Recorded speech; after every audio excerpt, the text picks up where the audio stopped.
When you are living on a fixed income, the truck itself is almost never the thing that hurts you. It is the surprise. It is the $4,000 repair bill you never saw coming. The one that lands in the same month as the property tax and a new water heater. And here is the cruel part. Most of the trucks being sold right now are practically built to hand you that bill, stuffed with turbos and cylinder shutoff gadgets and air springs that all cost a small fortune the day they quit. So, today I want to do the exact opposite. 5 trucks, simple enough that any small town shop can keep them running for pocket change, and tough enough to outlast the retirement you are buying them for. Let us get straight into it. Number 5 belongs to the smallest, simplest truck in this whole video. The old Ford Ranger. The last of the truly compact ones, built right up through 2011 before Ford retired the name and later brought it back as something much larger and much more expensive. Here is why it earns a spot on a retirement list. A clean one of these is one of the cheapest ways there is to put a pickup in your driveway, often somewhere in the $4,000 to $7,000 range for a decent example. And what that money buys you is a truck with almost nothing on it to break. The engine you want is the 2.3-liter 4-cylinder, the one Ford called the Duratec, and it is about as simple as a modern engine gets. No turbo, a timing chain designed to last the life of the engine instead of a belt you have to keep paying to replace. It sips fuel in a way no full-size truck can touch, and when something finally does wear out, the part is cheap and every mechanic alive has worked on one. The numbers back up the reputation.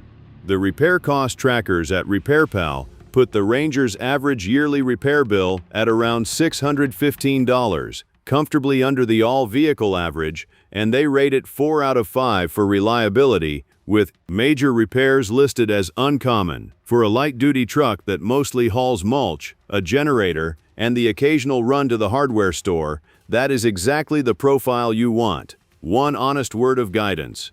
Steer around the oldest pushrod 4-liter Vibe 6, which had some camshaft and idle control headaches and was never the strong point of the lineup. If you want more muscle than the 4-cylinder gives you, the later 4-liter is the one to find. But for most retirees, that little Duratec 4 is the smart, cheap, nearly unkillable choice. Buy a clean one, and it will quietly start every morning for years and almost never ask you for a dime. Climbing to number 4, we land on the truck almost nobody cross shops, and almost everybody on a budget should. The Nissan Frontier. And not the brand new one. The second-generation Frontier that Nissan built, almost completely unchanged, from 2005 all the way through 2019. That sameness is the whole secret. When a company builds one truck for nearly 15 years, every weak spot is already known. Every part is sitting on a shelf somewhere, and there are no expensive surprises left to discover. Under the hood is a 4-liter Vibe 6, naturally aspirated, with no turbo anywhere near it. An engine Nissan bolted into all kinds of vehicles for years. It is a proven, simple motor that routinely runs past 200,000 miles and well beyond on nothing more than oil and basic care. Now look at what it costs to live with. RepairPal pegs the Frontier's average annual repair bill at $470. That is the lowest figure of any truck on this list, and well below what the average vehicle on the road costs to keep. They rate it 4 out of 5 for reliability and rank it first among all mid-size trucks, with major repairs described as uncommon. And the buy-in is almost shockingly low. A clean older Frontier is one of the very few genuinely reliable pickups you can still find for under $10,000. There is one thing to check, and it is specific to this truck. On the early models, roughly 2005 through 2010, the factory radiator has an internal seal that can fail and let coolant seep into the transmission, and that will ruin the automatic if it goes ignored. The fix is well understood. A good replacement radiator solves it permanently, so you simply confirm it has already been done, or you lean toward a later year where the problem was sorted out. Handle that single item, and you have the cheapest truck to buy and the cheapest to fix in this entire video. Our third pick is where this list goes full-sized, because plenty of you are not finished towing a trailer just because you are finished punching a clock. the Chevrolet Silverado 1500, and its identical twin, the GMC Sierra 1500, from the generation built between 1999 and 2006, with the 5.3-liter Vortec V8. This is the cheap-to-fix champion of the whole list, and it earns that title on one quality above all others. There is no engine in America that more shops can work on, more cheaply, than this small block Chevy, the 5.8. The parts are on every shelf in the country, the design is about as simple as a modern V8 gets, and every mechanic from a big city dealership to a one-bay rural garage has rebuilt 100 of them. These trucks routinely cross 250,000 miles, and you can buy a running one for just a few $1,000s. But there is a line you do not cross, and this is the single most important sentence in this segment. You want the version built through 2006, before General Motors added a fuel-saving feature called Active Fuel Management. Starting with the redesign in 2007, that system shut down half the cylinders to save a little gas, and it did it by collapsing the lifters inside the engine. Those lifters became notorious for failing, taking the camshaft with them, and turning into a repair that climbs into the thousands of dollars. Owners report it clustering right around the 120,000-mile mark, exactly when a retiree wants the truck to be coasting along, not grenading. So the rule is clean and simple. The older 5.3, from before they bolted on that gadget, is one of the most dependable and affordable engines ever put in a full-size truck. Find one of those, keep the oil fresh, and it will outlast trucks that cost 5 times as much. Before we climb into the top 2, one quick thing, because this is where these trucks stop being merely cheap and start being legendary. If this list has already steered you clear of a repair bill you cannot absorb on a fixed income, the like button is how you pay that warning forward to the next person standing on a used lot trying to choose. And the other half of this video, the trucks I would beg a retiree never to buy, is the one I am putting together next. Subscribe, because that is the only way YouTube knows to put it in front of you. Number 2, the Toyota Tundra. And to be specific, the generation carrying the 5.7-liter V8, the truck Toyota built from 2007 all the way through 2021. This is the truck you buy when your honest goal is to never have to shop for another one. The 5.7-liter V8 under the hood is one of those rare engines that simply refuses to wear out. The bottom end, the part that actually decides how long a motor lives, is famously overbuilt, and one of these trucks crossing 300,000 miles barely raises an eyebrow among the people who own them. And this is not just garage legend.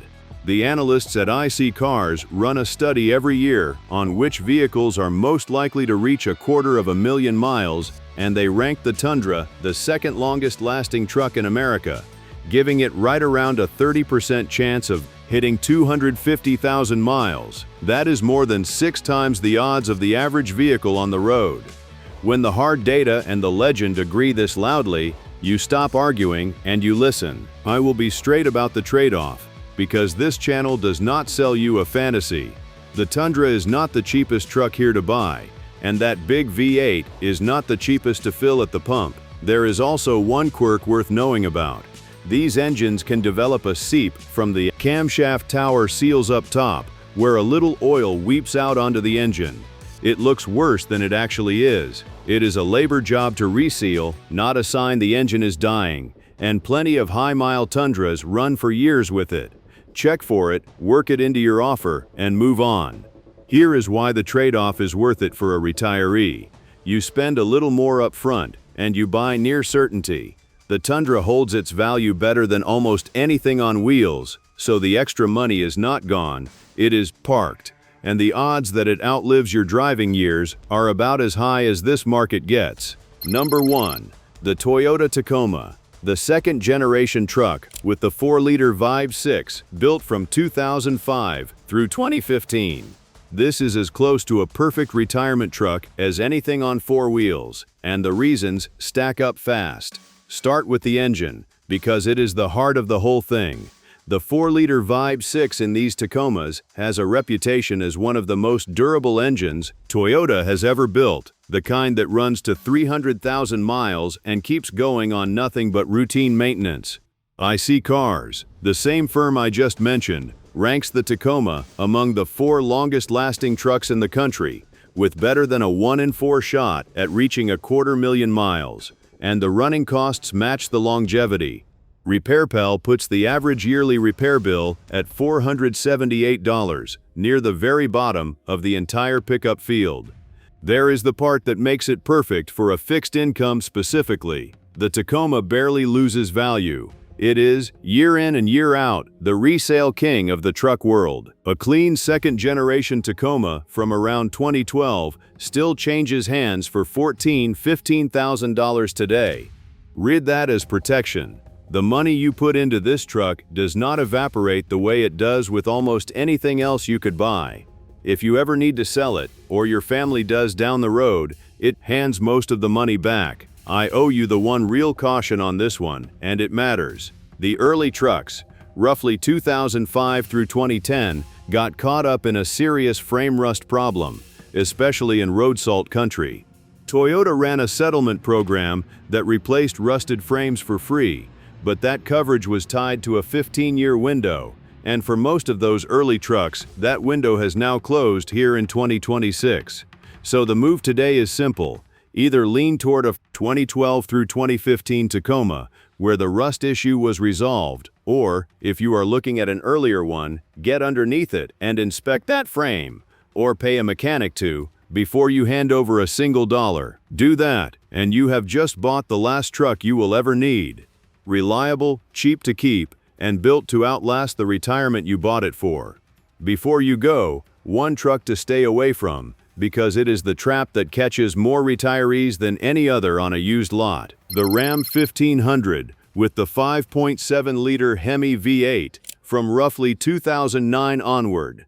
On the surface it looks like everything else on this list. An affordable American V8 truck, plenty of them around, cheap to buy into.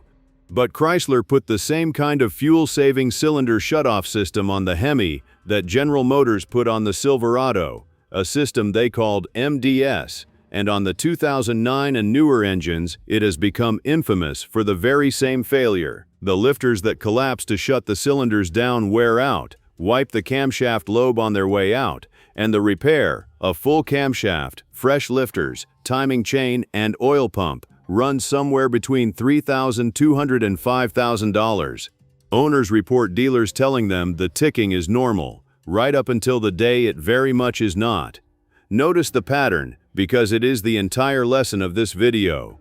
The 2 engines I warned you off, the newer Silverado and this Ram, both got there the same exact way, through a clever feature added to save a few dollars of gas. The trucks I told you to buy win by being simple. On a fixed income, simple is not boring.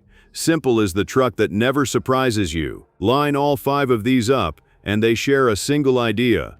The little Ford Ranger for the buyer who wants cheap and small. The Nissan Frontier, the most overlooked bargain on the used market. The older 5.3 Silverado, for full-size capability any shop in the country can keep alive. The 5.7 Tundra, the data says will outlive almost everything else on the road. And the Tacoma at the top, the truck you buy once and never have to think about again. Not one of them earned its place with horsepower or a fancy screen.